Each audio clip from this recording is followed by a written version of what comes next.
January 30th, 1945.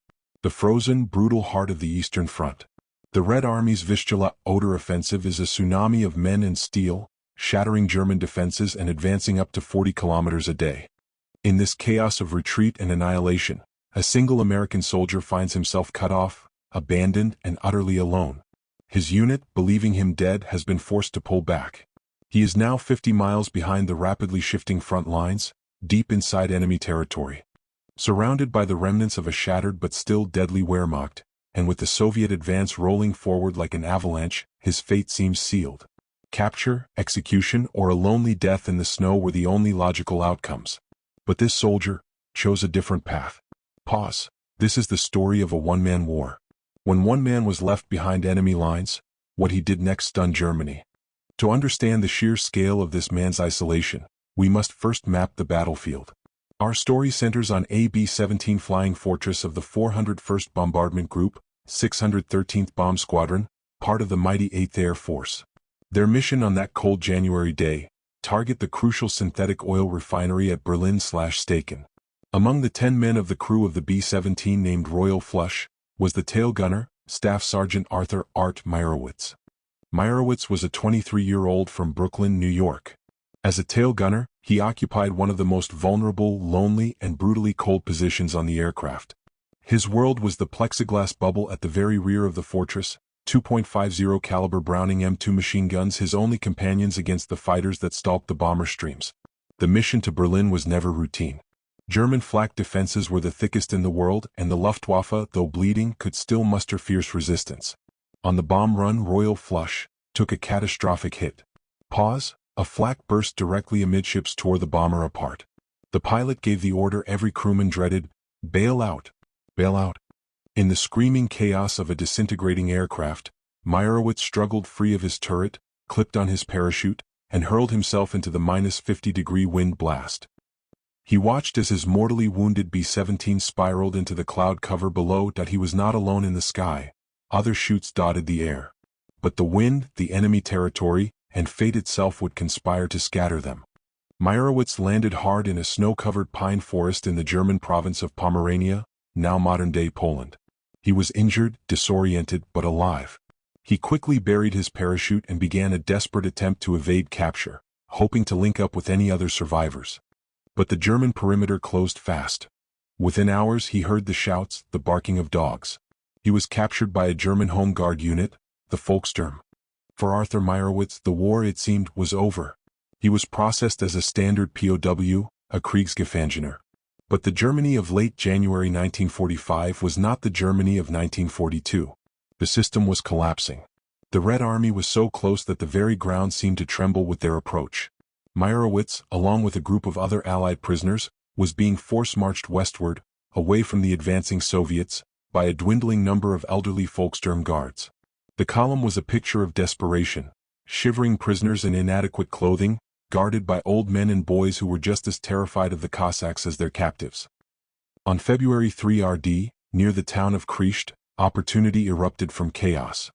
The distant thunder of Soviet artillery grew into a deafening roar. T-34 tanks of the lead Soviet elements smashed into the German rear area.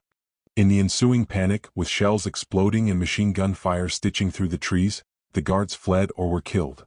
The prisoner column disintegrated.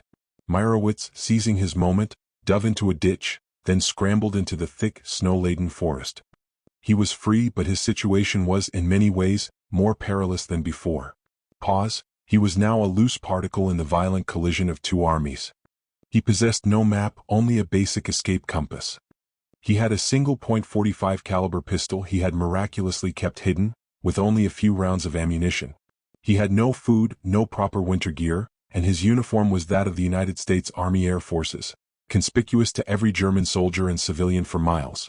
And the front was not a line, it was a swirling, fluid nightmare.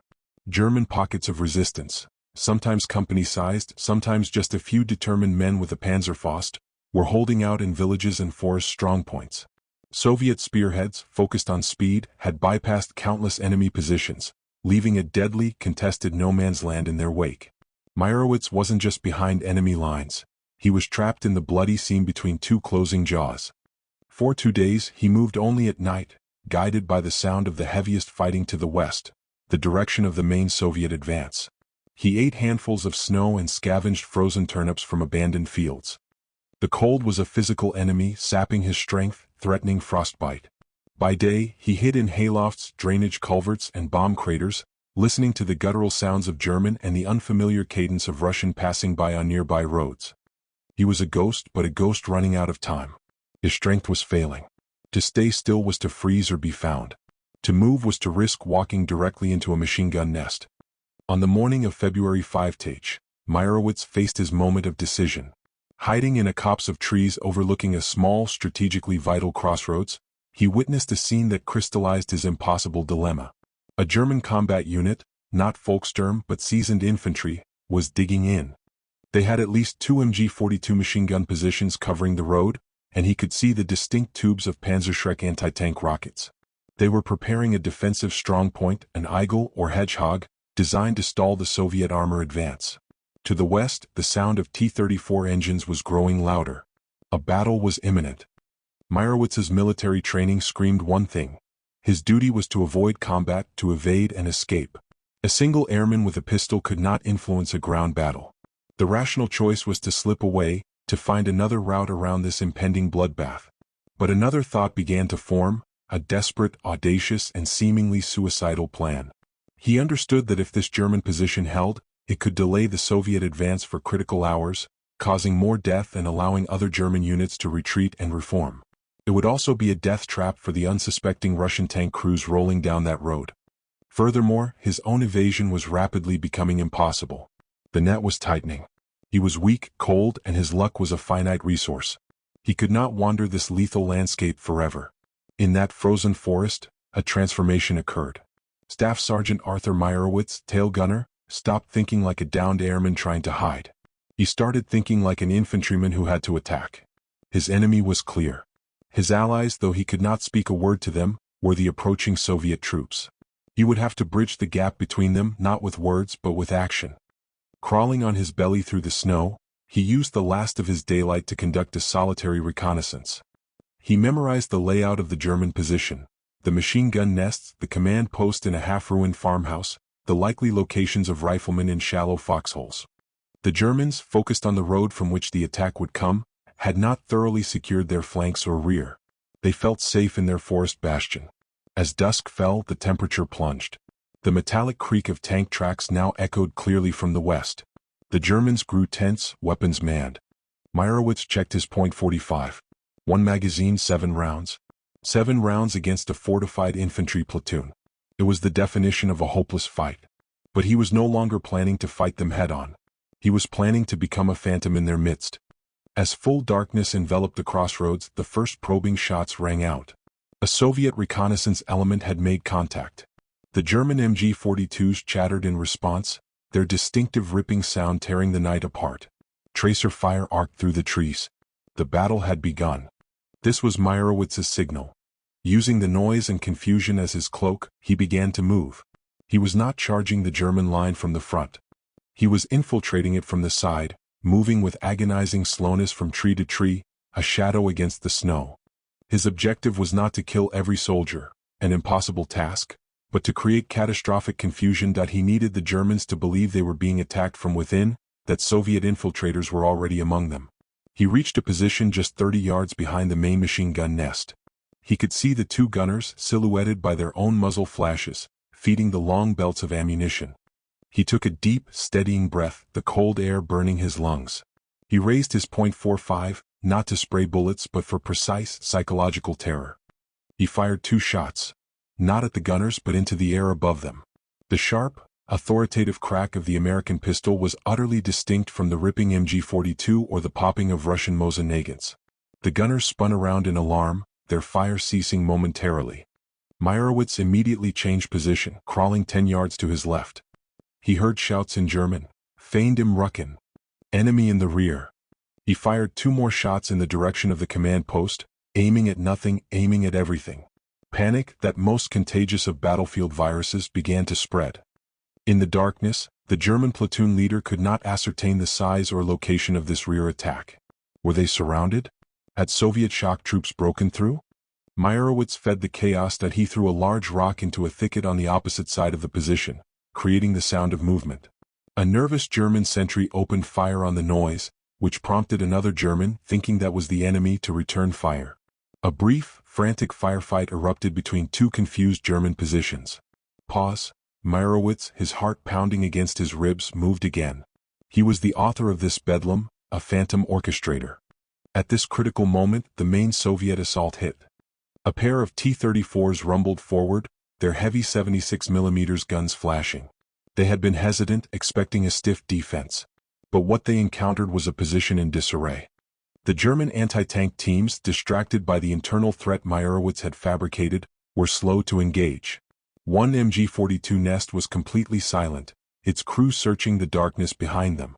The Soviet infantry, seeing the enemy's cohesion break, charged with a fierce battle cry. The German position, brittle from within, shattered. Some fought. Many broke and ran into the forest, believing themselves overrun from all sides. As the Soviets swept through the crossroads, Meyerowitz knew his next move was as dangerous as the last. He had to identify himself to the victorious but jumpy Red Army soldiers without being shot. He laid his pistol on the ground, stepped into the open near a burning German vehicle, and held his hands high, shouting the only Russian word he thought might save him: Amerikansky. Amerikansky. The stunned Soviet soldiers, led by a junior lieutenant, cautiously surrounded him. Through gestures and the few translated words of a Polish conscript who spoke some German, Meyerowitz's incredible story began to emerge. He was not a prisoner. He was the cause of the German panic. He was brought before the battalion commander. When the story was pieced together, the downed airmen, the days of evasion, the solo disruption of a prepared defense, the Soviet officers were incredulous, then deeply impressed. Here was a man who had not waited for rescue. He had taken the war back to the enemy with nothing but nerve and 7 bullets. Arthur Meyerowitz was not sent to a POW camp, that he was treated as an Allied combatant, and, after several weeks of fighting alongside the unit that had overrun the crossroads, he was successfully evacuated to Moscow, and then to the United States Embassy. His war was over. But the legend was just beginning. The U.S. Army, after thorough debriefing, confirmed the details of his account through Soviet reports and captured German documents. The sheer, unadulterated audacity of his actions left an indelible mark. For displaying gallantry and intrepidity at the risk of his life above and beyond the call of duty, Staff Sergeant Arthur Meyerowitz was awarded the Distinguished Service Cross, the nation's second-highest award for combat valor. The citation specifically credits his actions with materially aiding a Soviet attack and causing disproportionate enemy casualties through the instigation of panic and confusion. He returned to Brooklyn a hero, but one who carried the quiet weight of his solitary war. He had been one man, left for dead in the frozen heart of the collapsing Reich. And what he did next did not just stun Germany, it redefined the very limits of human courage and resourcefulness on the battlefield. The solitary stand of Arthur Meyerowitz stands as a testament to the indomitable will of the individual soldier, a spark of agency in the vast, impersonal engine of total war. His story is not one of grand armies clashing, but of one man's decision to fight on, alone, turning certain capture into a decisive, if singular, act of warfare. This was just one of countless untold stories from the Second World War. Subscribe to World War II Records as we continue to bring these forgotten chapters of history back to life.